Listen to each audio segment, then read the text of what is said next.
Good afternoon, country people them. Another Saturday we don't land for we for turn back for some of the strong number the way they be pass inside the week we just finish them. Country people them wanna sabi say the week we just pass. It be then as some kind of week we be here palaba for water. We meet up people them for inside house. Even case where they keep person for inside the house for side where they call them say Fen Goudron, Omnisport, and even chapter for roadway be cut for that side so for Banja as where they go for Bafang village where they call them say Now so to go take on we talk this palava way be passed for place where they call them say government bilingual high school Ebone for Nlonako subdivision inside Mongo way picking them they go knock teacher principal Oga Adolf Tambe as well sabi school no be them for Tuesday even for Wednesday na Thursday way school it starts small and Friday after when Dongamen it be happen for that side for see as well they go look out that teacher them now so to go take on we talk this palava way pass for place where they call them say Angolo Bolo. Now road for go Konye as well senior divisional officer for Meme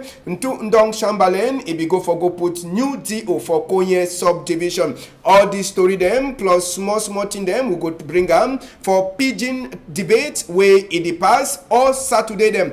Inside Tori House, we get two of we come be them. We then two they don't join for Semeko talk. As for the week, it be happen. I go start with Oga DNS or they call it Doctor DNS Doctor. Good afternoon and thank you plenty for your time. Good afternoon, Mr. Ambassador. I salute all contributors with the outside the look. We only say for 37 years we don't ever get traffic jam for nation capital. The business capital. Yeah, business capital. Where they go to the coast and I say overhold and there for the major carry for Douala way they be on air before work and even time they just fixed route you want pass for the some side you see pothole they for highway they wait to the key and I would say that pothole they waiting for Cameroon. I don't know whether in fact the regime in place don't fair. If I say may see where they feed you and for fix problem for Cameroon, especially route go that route is key. That way the key that pothole for the major carry for Cameroon for Douala. All right, and another person will get this afternoon na Mola Jules Nana. I know sabi whether I go put another title whether na Alhaji or na Mola. It goes also remain. Mola, tell me which one will give you. You go take all the two or you remain with one. No, for now, before the Paramount Chief for Boya will give me another title, me I feel limit myself on that one, Mola. Okay. So thank you plenty for this other invitation. So I ask all brothers them from Sampit, Boya, great support, Ngoji Bakoko here for Douala Bilonge, and they see me that she don't quiet, they see how good news will come off here today. All right, and so is Sabi. Now just so we for look as with the week it be happen, and one of the strong thing that will happen with plenty people that don't talk. Now this palava for the seaport and work for Bolloré when a French Benin man. Sabi say since Douala seaport we don't try for see as we go stop Bolloré for work inside seaport where they want bring new person after we work for Oga Yves Le Drian. Sabi say big man for up for it today. He sign book say make they stop the book with the don't start for work for say make Bolloré go. Now I mean say the new person they be want bring am we no go there at all. Plenty people them they don't ask question if na for Sika Waka for Yves Le Drian or na waiting really pass na question that way people they never fit for answer am now. Mola Jules Nana you sabi in the way they pass this palava for Bolloré we don't talk am. Plenty people they don't sabi say Bolloré time don't finish but some kind of miracle come out as well if you talk for it today. Now, have you said that people don't know Cameroon and politics of Africa, whether we get consider the situation to be a miracle?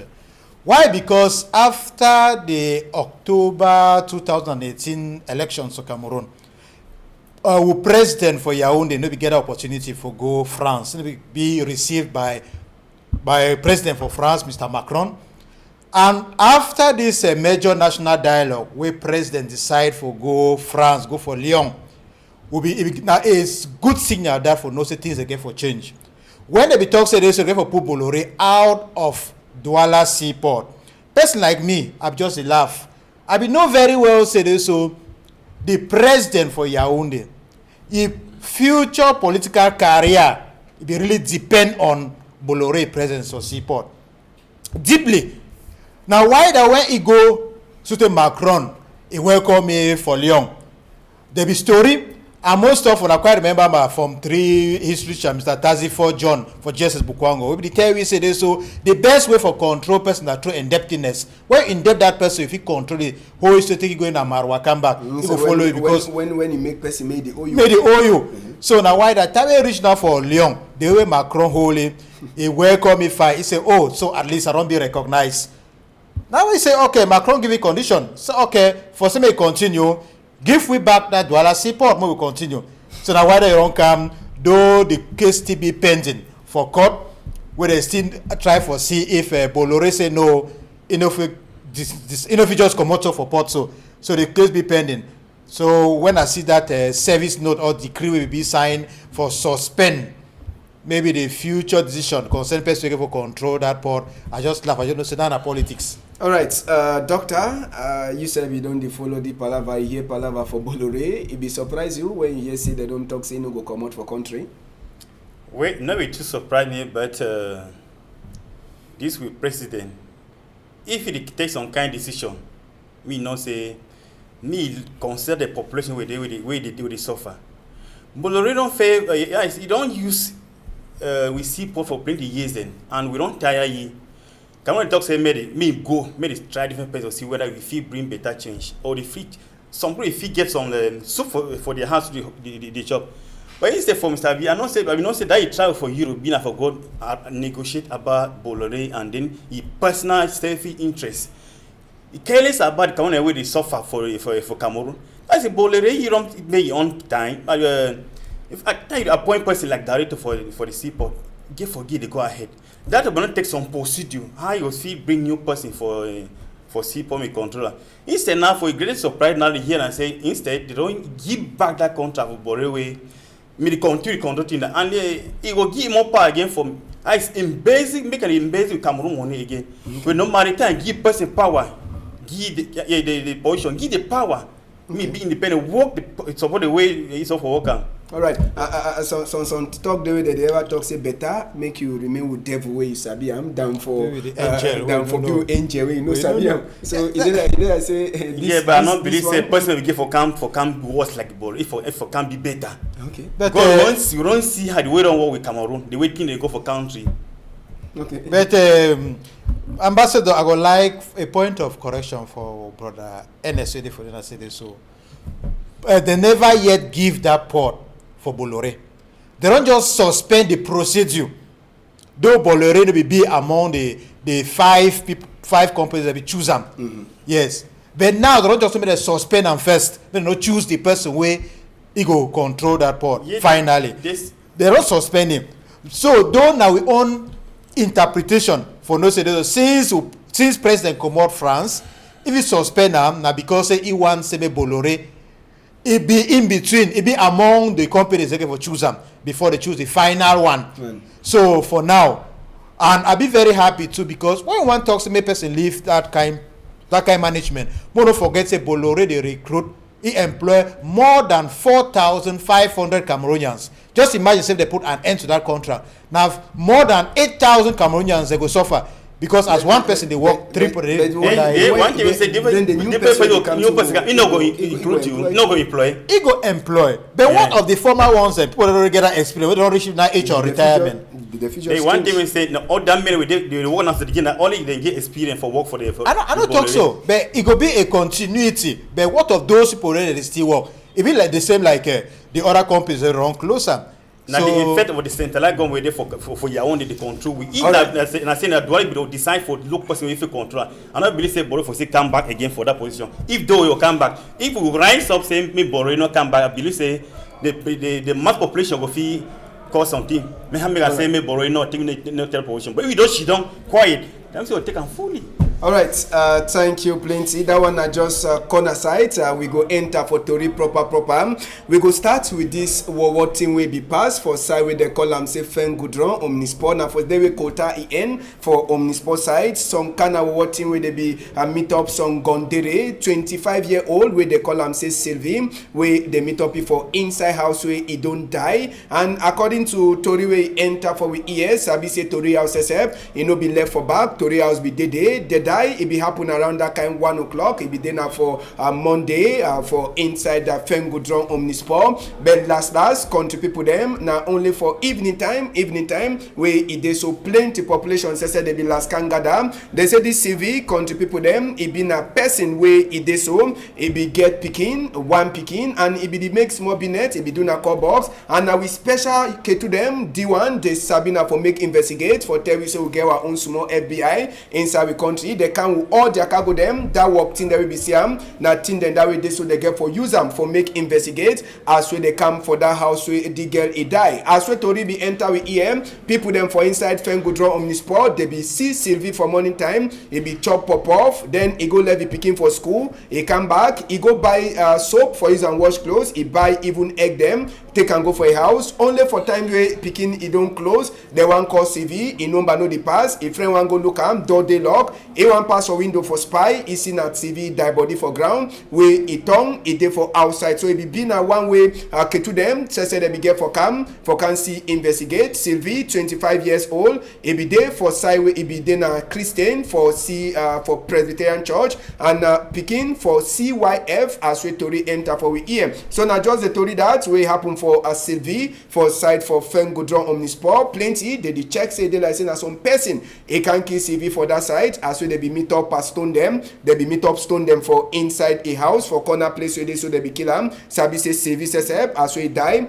no man never sabi ti way he be really pass on top the palaba as we they don't make it start investigate plenty they hope say as we they go they go sabi person wey can do that kind of working Oga Julnana or Mola Julnana when you see the kind of thing we pass for inside Fengudron Omnisport waiting be the first check where you put them for your head na killing some person kill because the two way they too na say they lock the door when they finish kill and the person lock the door he go with the key.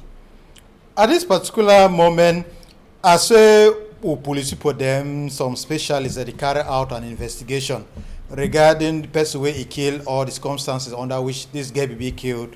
At least a person like me, I no go want for really comment on that. But in other words, for about I won't say about 5 years today, things then be extremely hard for Cameroon. With this crisis for northwest, southwest, northeast provinces or regions for this country, things they be extremely hard economically. So much so that when you see person they work out for road, so everywhere in a coat, put tie, no feel say that person they feel fine. Some of them those are even living corpses them. Where internally they is sick. Now why they when they say from phone call AVC, people that suffer from this hypertension too much today. So much so that when you see person so where you think we try for investigate for no problem so you get that over too much.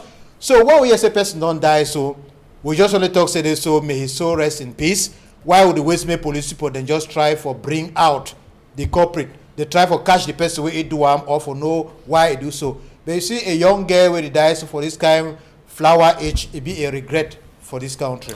Dr. Ndi, this palava we pass for Fengudron Omnisport, what you get for talk? Oh, just give small commentary for that woman don't die. To me, I not believe say if you want to say he died because on sick before he die, and then you not say he gets on sick, how many go then lock door, then glide also or die. Like I don't look for the video. I see some story there for done. It shows say some person. They don't either count for the person you know it's be very well. It count for her. They get some disagreement. By so doing, maybe knocking BT or pushy, hit the head for some side.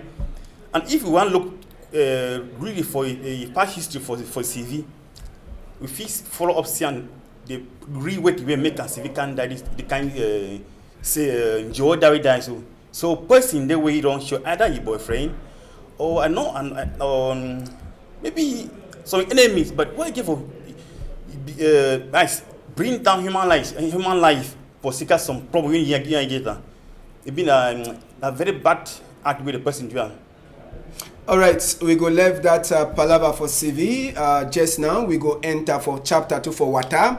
The whole this week will be again only palava for water, for this side, and inside Douala here, water to be there for Sable, and this water for Sable, be there na palava for say na water way na water rain be bring am, but na for say the boss some pipe, big pipe for that side for Sable, inside Bonamusadi, and the try for talk say na some company, cause the company way it dey look like they want put some cable underground, as well they be the dig am, na for the way they go boss pipe, then the water it last enter na for inside population. Sabi say Sab na first place wey normal water the ever turn up, but the water it cause confusion for inside Sab, so they enter for people them house, and we be need for talk before they even check say they get for fix away water. It be already cause confusion. We plenty be people then say they no be open them door them for seeker this palava for water. We dey call plenty people they talk say na carelessness, but they ask them now go last pay the bill we come up for all the water. If na company wey dey look all the water get this water, the one they will call and say losses.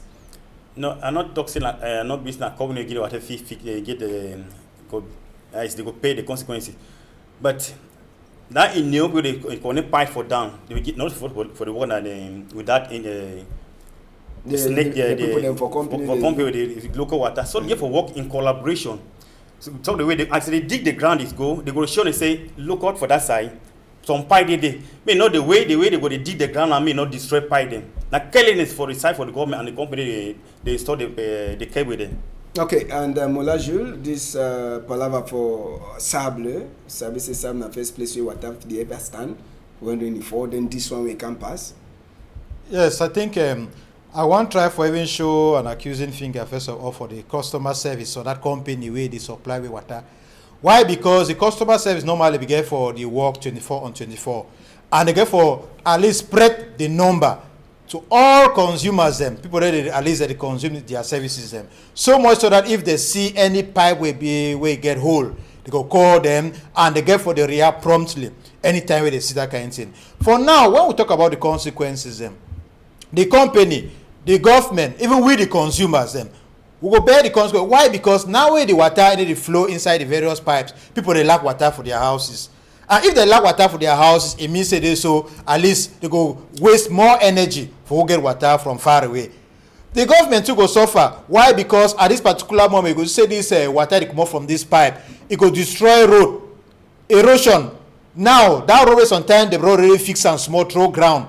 Erosion no occurs, they don't wipe all this ground will be for road. So they for come back at 0.0 for try for put again more ground for them. Then the company itself, when you see the quantity of water we don't come out, it means that their tanks will surely be empty. It will need now say so they put more effort for maybe fix maybe the thing waiting for them. Meanwhile, if they for react immediately as the thing will occur, like the front of this the problem. So they beg them say made at least they get a good customer service. And the customer service get for the relay information, may they react promptly whenever they get an information like that one. We go come out Sable, we enter for inside Kumba too. Sabi say plenty rain to be fall for Kumba and people them for new quarters. Yes, people them for new quarters. Now them be here bad plenty for inside Kumba. Country people them for seka this palava rain where it be fall for Kumba. Also Sabi Guataho them for inside Kumba side there. Plenty want them for new quarters. Then no be get water.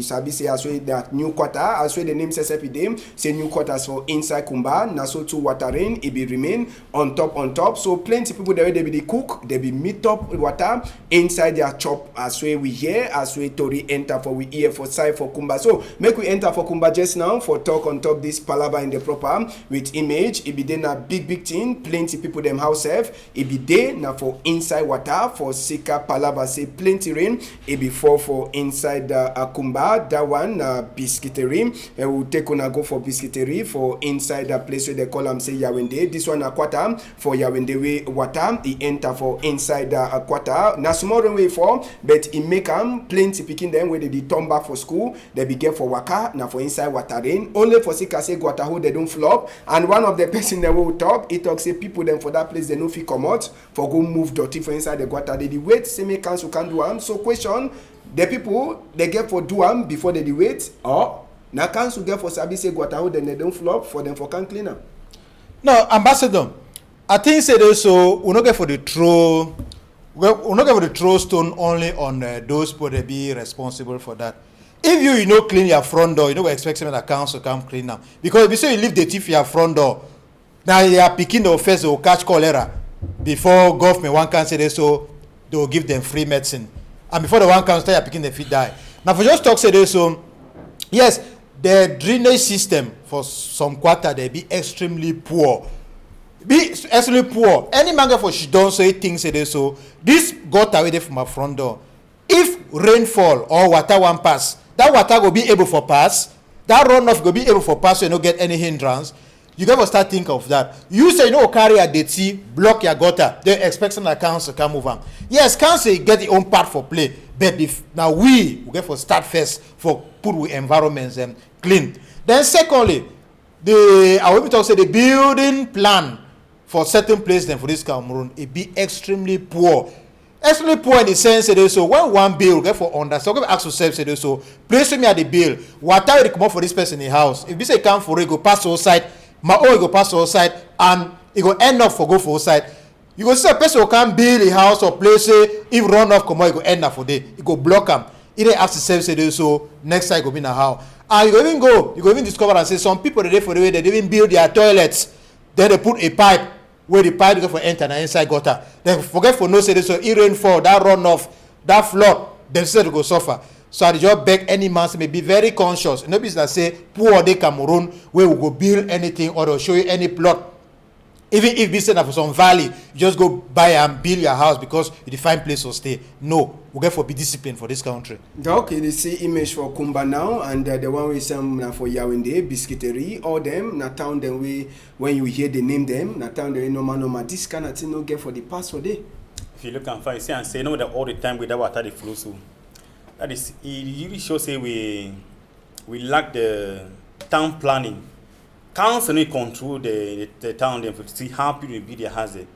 As you know, I just talk, they based on how they can cover the passage for water, the high expensive water pattern rain go for.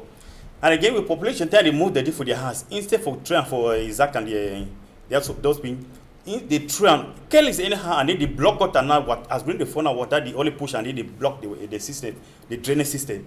So the population are the blame population for that one, and then the council too don't play their role normally. It's also to play their role like for the cities do wahala. All right, and just so Sabi say we will talk, and for we too for so continue for talk for now. For outside they say it so we palava for dirty, palava di guata the way they flop. Would they ever get keep clean campaign where they ever pass for plenty places? I know Sabi whether you on the get them, but for Douala you will get them. But traditional say when they toss it today na keep clean day. Plenty people they just wait. When the time pass, they only come. Ambassador, even I said keep clean campaign. Tell them that they forgot God upon for corner. Isaac can see no pass can. They were ready for to push and back inside the plane. Sometimes the same motor they can work on top. Even if rain no fall. It rain no fall. So. Government, the council don't pay for all the activities. But if you don't just talk, yes, they no go the throw stone for. You no get for just throw stone for maybe person where we get for play that role, maybe 100%. Because why? Ask we Cameroonians say, what will be the essence of this keep clean campaign day? Most of Cameroonians don't know. They just feel say that keep clean campaign day just mean say you get for Shidori for house, you open your door or your store now for 11 o'clock. They forget for no say that day na day you go for even take broom, take collage, you keep your environment clean. You keep your environment clean so much so that we avoid things that they happen today. I quite remember when I be very, very small for Kumba, Fiango. This kind of day they say one be around 10 o'clock.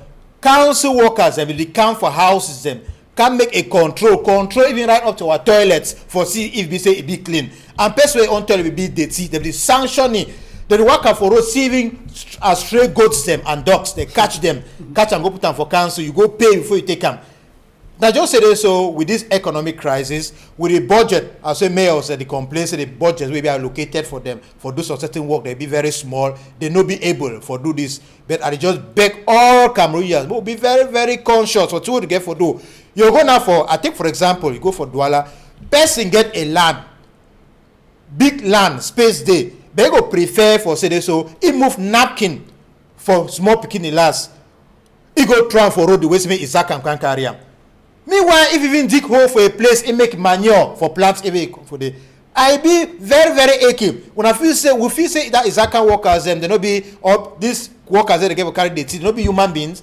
How no do carry that kind of thing go drown? Woman says so woman don't even carry that to put her in between their laps, move and go drown for road. Me Isaka for can carry her. You know, correct. We get for really big conscious, we get for notes way it be good and what it be bad for we. If you look at fact, you know, even to blame Isaka until I go say, if you see for instance that play happened for around Guinness Day, they remove the people of corner. You don't be like more than 3 months for day. As rain they fall, they push them back for the gutter. So again, Isaka we blame them again. Government to see fifth pay Isaka very well. So the make and they get that encouragement for the work. Okay. All right, we go left this palava for water inside we country this week. We talk this order. We enter now for palava for road just now. And the first road we will go talk about, we will also continue for talk. Now this road we dey for inside Douala 5 subdivision. Now road for quarter for Lendi, as we they call them, country people them. This road, as we don't talk the whole this week, it be then a palava for road we normal. It be get for cut traffic time we if Mandamba, it be pass for we country for 2019. But as we Mandamba no be pass, now so to work people them for this road, they don't run enter for Sosongo. Just now, it then only the people them for inside that quarter they suffer and wait we enter with EM. Now say they get for waka inside Poto when they come up for inside that place where they call them say Lendi for go for main road. It means say when you come up for house, you check now for carry 2 shoes them on top your foot for sick. I say D can a Poto then so where they come out. Plenty people then say that they check how D can and mommy picking them like mommy picking them so how they take manage waka for this kind of Poto. On top that one, they blame say plenty big motor then like that one way don't tie for back so now some of the way they make the road it continue for what they go now only for before but they blame to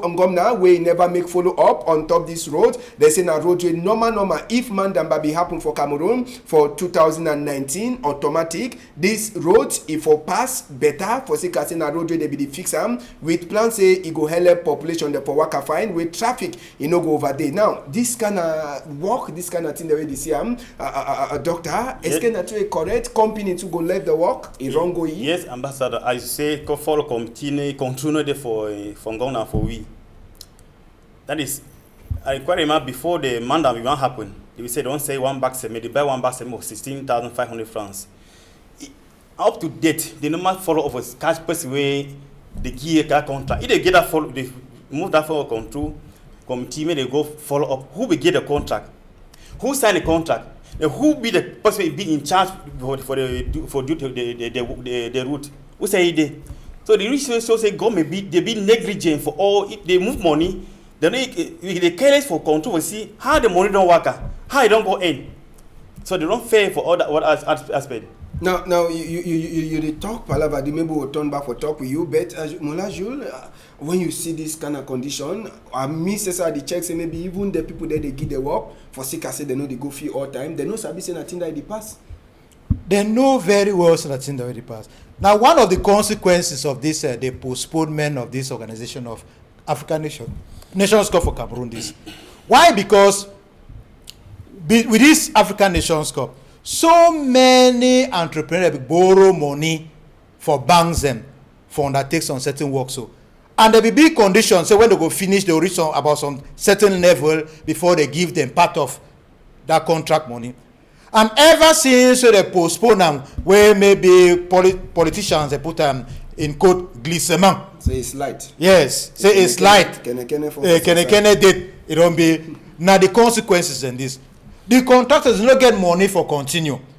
Why? Because even the budget will be allocated. We don't know place it don't go. Now why do we at a given point in time overvest with politicians? Some of those politicians they will come for stations and they talk how na John Kene date be occur, anything be okay, we go see organize the Nations Cup. It be very, very aching.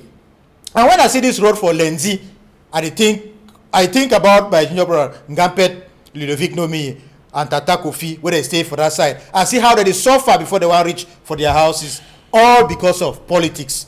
All because of politics. I beg president, as he don't succeed for say this, so they recognize him. France don't recognize it. the legitimacy as president for this country, may go back for those documents they ask and say this. So, but why African Nations Cup may be organized for Cameroon last year? Who will be responsible? And if at all, who do not be play their role? And what will we do for them? Because if we say not take a decision, then he hits his hand for table, like maybe even 2021, we'll see get difficulties and so. Now, Molajul, we sabi say after we be sabi say Cameroon no go happen Mandamba again. Serious Ndonga be passed. By that time, they are saying that Soso Pierre Ismail be doing party be like headman. They be she done total meeting where they talk say even as well they no go happen the Mandamba say work in Mososo continue for the happen, and we be see as well they be the Waka minister the Waka continue for look as well they work in the past. They be talk for contractor them people that they give them work say may they no stop work, may they continue for work, but it like say one would they looked in them they concentrate only for the few way they get for play the ball now, because now for them were plenty of the time.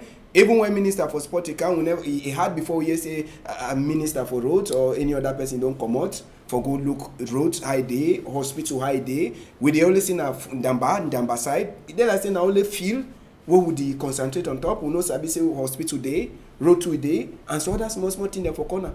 No, it just been I say this so for Cameroon, yeah. Appointment, minister appointment, it be based on politics. They appoint technocrats them. And moreover, some of those ministers, them, they not be independent. They don't get that free hands where if they undertake some certain decisions where if he help this country. Now, why that we even see person go come up for here, he want go, they call it, say may go inaugurate a restaurant. He go talk say, selon le président de la République. It the first time the president of the Republic where he can inaugurate a small restaurant for quarter. It means that their hands they be tied up. Even the minister Ismail Bidunkwat will be very active. The day we move from one area to another for assure so all those infrastructures will be ready for this Nations Cup. It be aside, it talk again. Then now the African nations can not only be limited on maybe the field, roads them.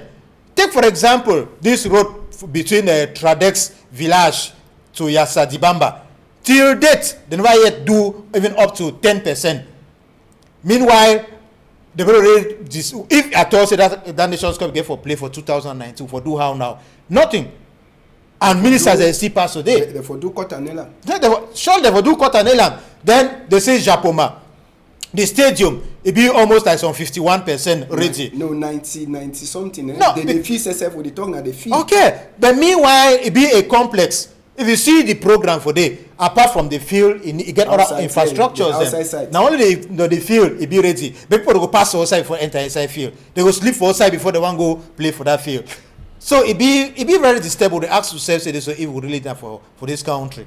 You check say time you don't reach where we no get for concentrate. We big people they no get for concentrate only for the field where they go can knock them down bar. May they try for look the other side, hospital them, they will hospital there, they will use them, ambulance motor them, hotel there they go sleep inside, and even road them. Even if the field don't finish completely, where you get this state of road. That's a Manda will not fix also happen. And that whether they don't Manda for that 2021 if this also happen 2021. Because the route and I don't know whether they will use a magic for fix all the road then. And because if the forecast up will be in charge for this project, lock them.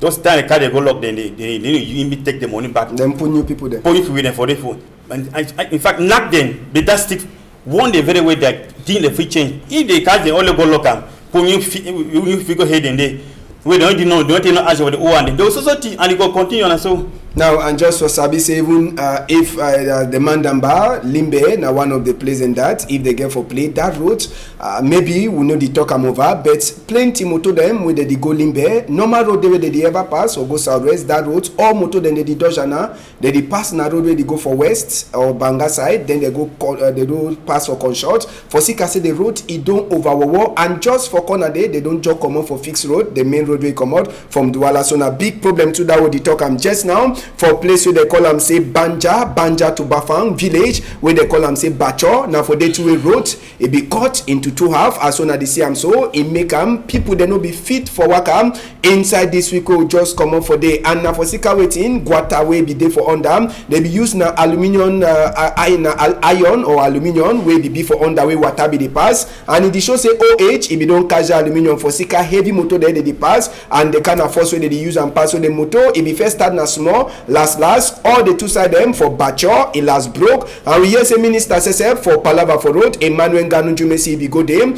it be then a big trouble as way people there they travel they only get for carry cargo them for their heads they cross road see as way quota it cut. Now for tell we say true that aluminium tin OH if you don't catch them Ross if you don't hold and so take time you know they at all, and now for the same road where social media tell we say some big bomber it be come out for day, and for sika that one country fashion to be happen Farrell make we enter for the country fashion way pass on top that road after we they say big bomber come out, and it make them people them fear for you so that road. So country fashion it be pass on top that road when the first time with the kind of thing it happen if true the thing be happen, but sabi say country fashion be there for say make the back ancestors them say if they fix the road make the road cut again doctor na road we link national road for we country we also the suffer national roads or link they want to even get quota. Ambassador say and say we government don't inspire.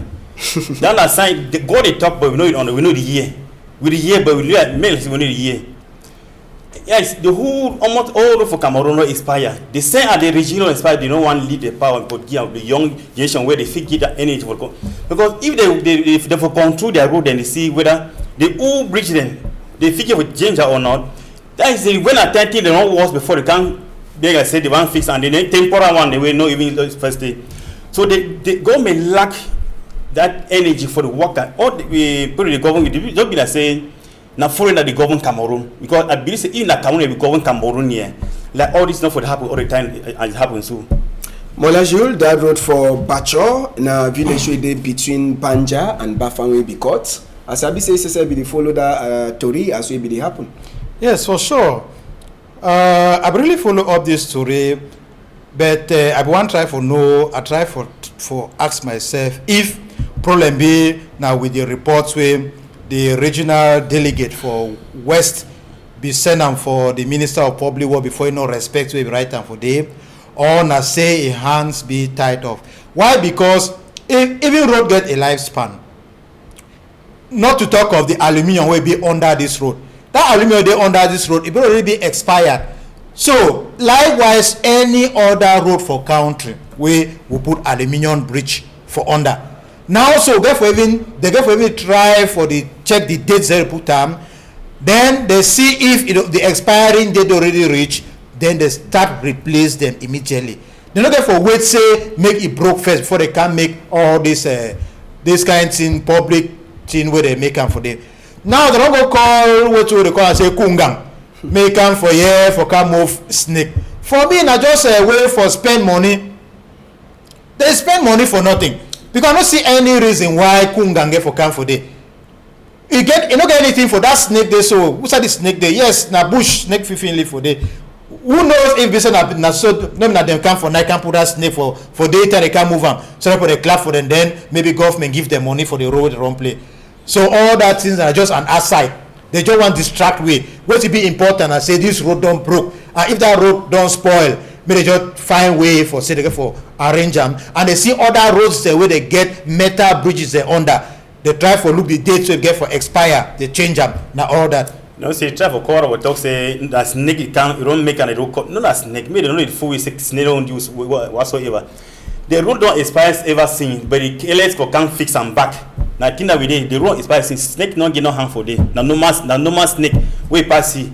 Gonna bush that. The window man say we fix see snake for day. No, I said the harmful snake. They say you can't power can't destroy roads. Not that we spirit don't turn into snake. Then they say the road. So the road don't expire. So on Congo side, they say it make place shake like a fasamoto. That you don't. And with the heavy truck they pass on top of that road, it didn't be no one say me go down. Okay.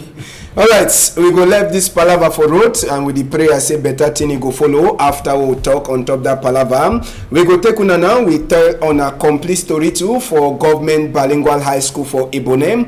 Ebide now for on Tuesday. Country people them Tuesday will be enter for that school. No be na say them today be get country Sunday, but it be na by force country Sunday on top school picking them and teacher them for government bilingual high school for Ibone. Ibone na village for Lonako subdivision, and Lonako subdivision day now for place where they call them say Mongo division. Why the school be open now for Sika say a Monday night we hear say some boy there with colors they be attack principal for the school where they call it Oga Adolf Tambewe. They just transfer from government bilingual high school Mabanda. They cut his head and even give cut for a hand. So now for Sika why that on Tuesday for that kind of insecurity now they make them fear to for mind school be happen on a Tuesday.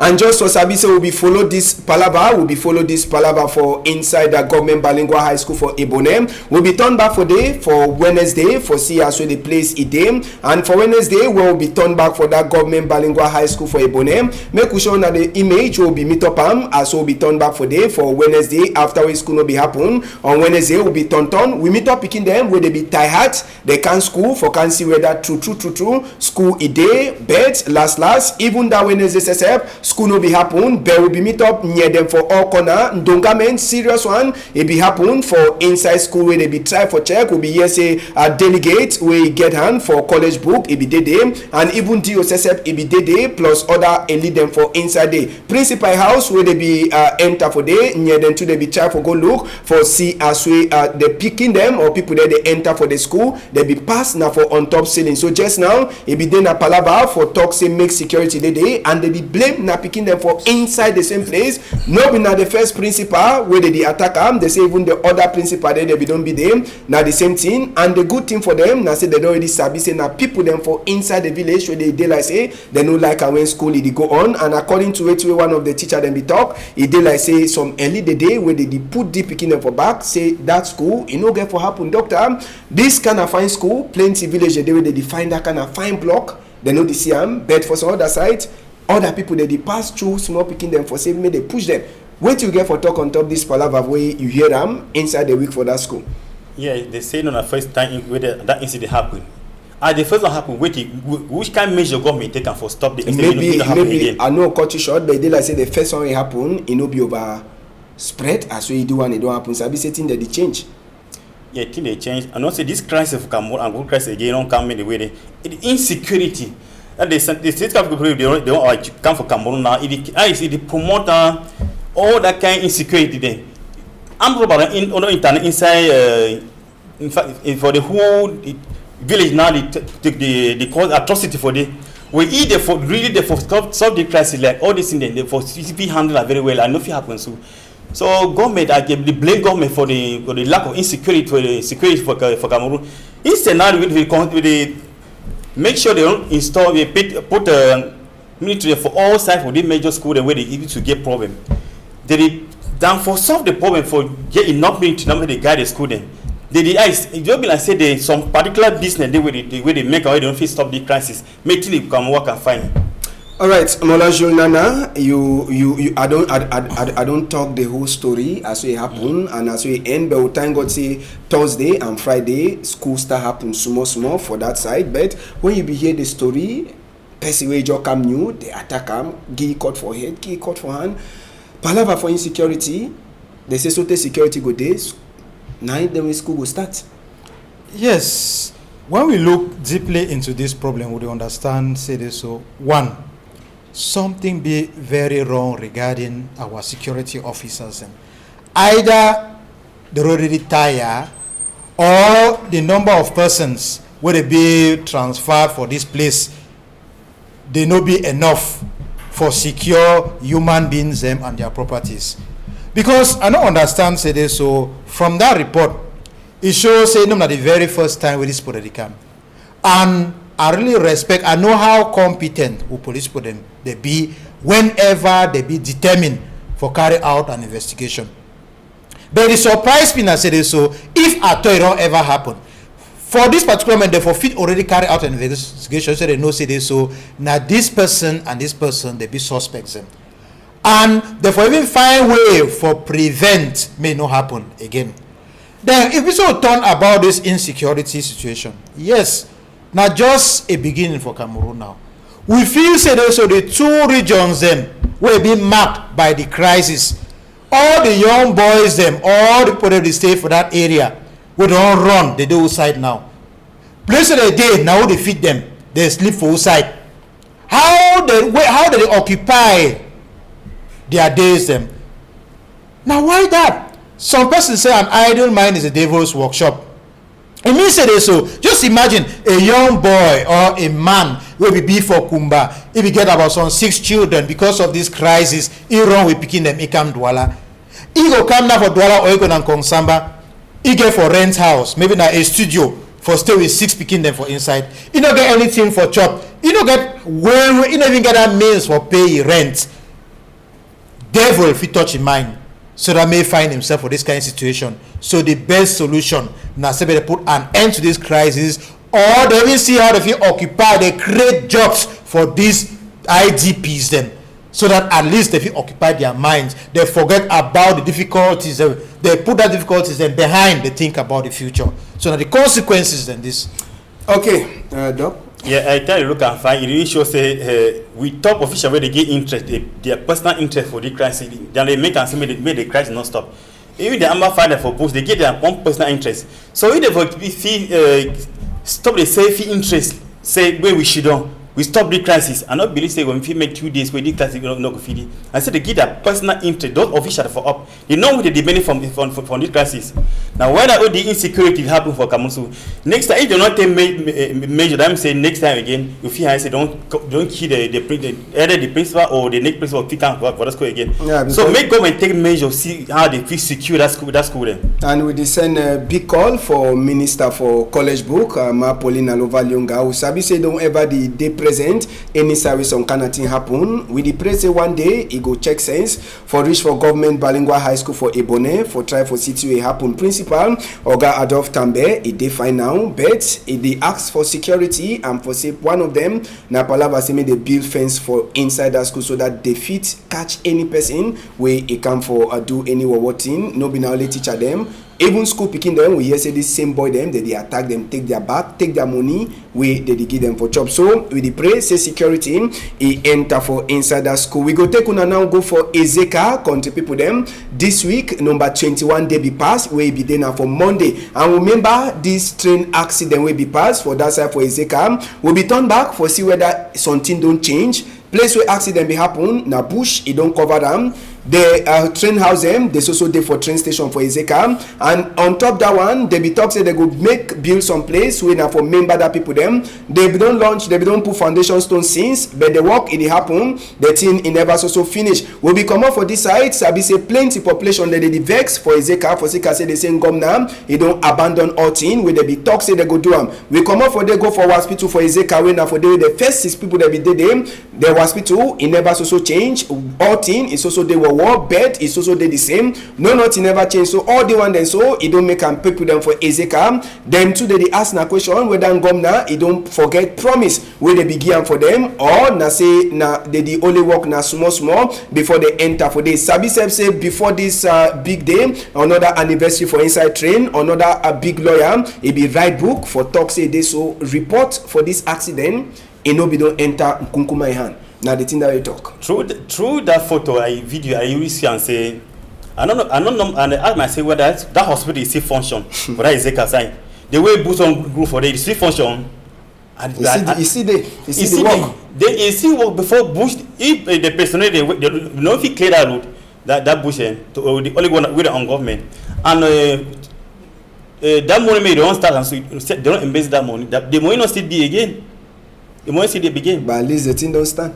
It don't start but not finish, not sure, not finish, not sure, it don't make no sense for them. They don't invest that money for nothing, don't invest them. Now, Mola Jules, you look the Ezeka accident time, people they cry over another hospital. Now for them they be carry the first people then go there where they cry say the hospital no get no nothing. But Sote today, instead of Bush, he did for the hospital, but no nothing ever changed. Door them for hospital don't cut. The present situation for this country, they push me to ask myself, say this so. person where he be about 86 years of age. I don't know if doctors the fit really try for tell me if his brain be very, very normal. If his brain be very, very normal, then we get for ask ourselves why Kunkuma for Yaoundé it behave as such. Yes, we don't just hear say they so the real baby here say the talk say the real report say nobody even enter your hand. Now that when they talk say the real report never enter your hand, then when this message, this information don't come out, say the real report never enter your hand. Ever since you don't hear, wait till you don't do. If you get for vex, even put aside all the person will get for give you that report. One. Then secondly, it just be like say they so we will not know this Cameroon. Because if at the age of 37 you need a reason, maybe not for 45 years you go reason again. No one day. Because so woman for 37 already if it be grandmammy already. So it be very achy, and I even blame Cameroonians and say when they see this kind of situation that they disturb themselves. We're not going to be disturbed, we'll be very used to. Not the first one days. When I go from Banga Pongo after that Kenya accident will be happen for day. Where plenty people will be die, even international citizens and they be die for day. Prime Minister by then they go put even a stone for talk say go be a pilgrimage site where people go come out abroad for come, maybe they can admire the place, put flowers and for day for think about their brothers and sisters that be die. They go for day, even road for pass no day again. This one is a kind of just 3 years as compared to Mbanga Pongo. So I cry for people the way they still believe against it. So when a politician make a promise, he go respect them. Personally, like me, I don't believe for politicians and again. I know so only God will help this country. Gina, now nobody else. Cut it short. Since that accident happened for 3 years today, that we power for it to the wrong go there. When no go there for see what you how they think, you don't hear. You want to not hear what you happen for Ezeka. So 3 years today, you know step before for the see what will be the situation. No matter that hospital get for building now, that hospital be very complex hospital for the sick patient then. Because you don't help the situation in those days. Those we talk say the diamond less than 100 according to the government where the official result. All right, now we go finish Tori for this afternoon with the last chapter. We go take on a go for side with the column say Kumba Meme division for Konye country people them. Now for a road we Chamberlain to Ndong if you want go put a new senior or new divisional officer for Konye where this attack it happen as we moto the shake one side so now gone it be the hala for that side so they call am saying Golo Bolo we as uniform people them they be meet up with other boy the way they hold gun but the Gando it be so pass. One of the things they talk for this new DO now for say make it look at Konyem and make it make Konyem peace it turn back for day and people there they deal with the gun make them come up for outside. Now when you hear two pass you say don't see him you hear as it happen and this one it happen after national man-to-man talk it finish for Yaoundé it did like so they enter for number 3 weeks plenty they ask and say why they never put the recommendation them for insight commandeer. Let me say to you believe say man-to-man talk be happen. For me, I don't believe because they will do a stash for see or drama. For see which person fit take as the best actor. Don't the government no one solve this crisis and they don't fit solve this crisis. It don't be above their level. So maybe it's tough for the all that thing drama. In no mind that man-to-man talk will not happen.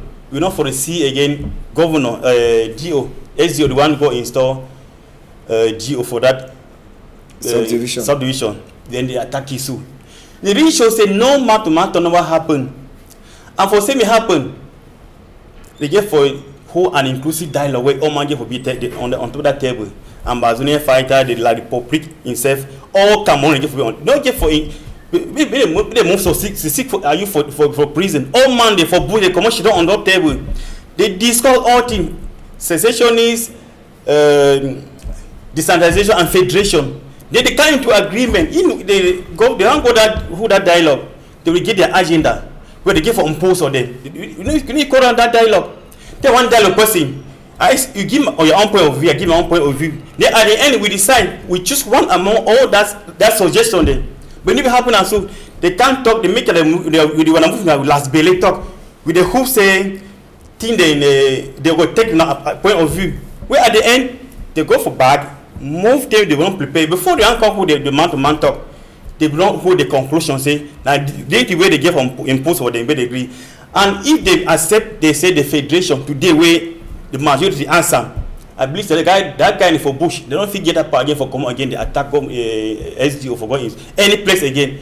So for solve this crisis, you don't need over plenty book or you don't need over plenty time or money. They don't spend how many billion for call the dialogue.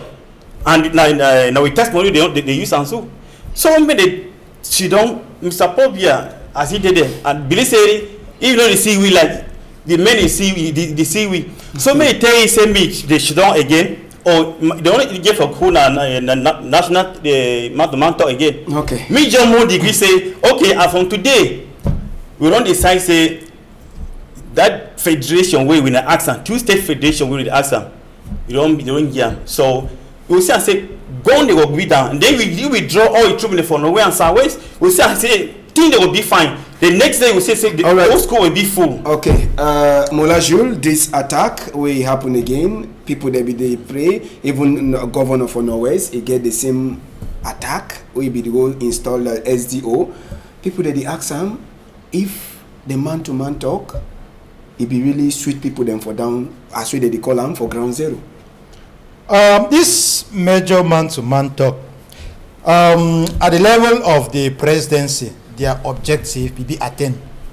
But at the level of maybe the population will be attained. At the presidency will be attained because the objective will be not say so may it try for cleanse the image internationally. Because at the eve United Nations will get for hold a seminar. And for that reason they will impose on the semi hold that kind of dialogue. Now why that way he hold them. Then to happen now for Kumba. It just be an exhibit. It disproves, said Mr. Chamberlain, because some few months ago it be announced, now it be the first person to be called bike riders of Fukumba, give them milliliters of petrol and 3,000 francs hotel and say, may they try for brave that fright. Then they ride their bikes them around so they don't fear these amber boys them. So people say, oh, now it is today, just only for your own territory, for Komodo installed person, then they shoot him moto. At least now a very strong image and information that the person for we. So the push now almost understands it so no. Okay. Whenever at your objective. All right, Pharrell, we come out with this announcement for person we don't lose. Before we come out this afternoon, you get some person the pie name now Nkondok Kobla Emmanuel we he don't lose and the talk say he be she done for Ezeka. He become for Pekka 26 for do Kraidai Bedepa. He never turn it back again for house since that time. So the beg say this so make the try for I made a try for help for find this spam. The number you sabi I'm already. So now so we finish story for this afternoon. Country people them. Thank you plenty, doctor. Thank you, Ambassador. I salute Omar, which we especially the staff of Okinozen. Okay. And they give a congratulate for thank you. Work with the thank you. Our time don't finish. Mulaju. Thank you. More hope for me again. All right. Rebroadcast will be for Sunday. Make una hold and tight. Sote for Monday.